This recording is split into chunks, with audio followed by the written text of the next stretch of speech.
नमस्कार सांग माने मु आज आपण मानक पई नहीं आसीची गोटे सरल और स्वादिष्ट रेसिपी।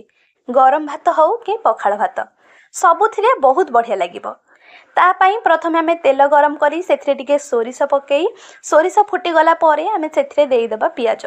आउ हाँ पियाज टिके अधिक क्वांटिटी रो नेबे मु भी नेइची काहेकि ना पियाज टिके अधिक पकेइले ता टेस्टटा भलो लागे। टिके नरम हे गला परे पियाज आमे सेथिरे देई देबा चुन चुन करिकी काटिकी रखिथिबा आलू। आपण चाहिले लंबा भी काटी पारिबे किंतु मु चुन चुन नेइची।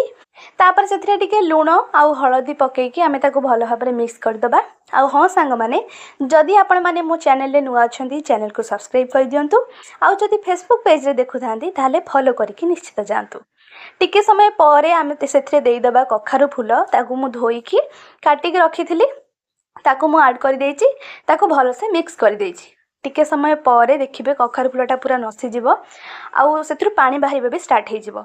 तो पानीटा जेतेबे पूरा मरी जिवो फ्राई करके हमर रेडी हे जिवो पूरा गरमा गरम कखारु फूल भजा। आउ सत्तर सांग माने टेस्ट बहुत बढ़िया लागिबो पूरा छतु भजा भली। आपण माने थरे निश्चित ट्राई करंतु आउ कमेंट माध्यम रे जणांतु। आज पई एठी रहूची पुणी देखाबो आउ गोटे नुवा रेसिपी सह। जय जगन्नाथ।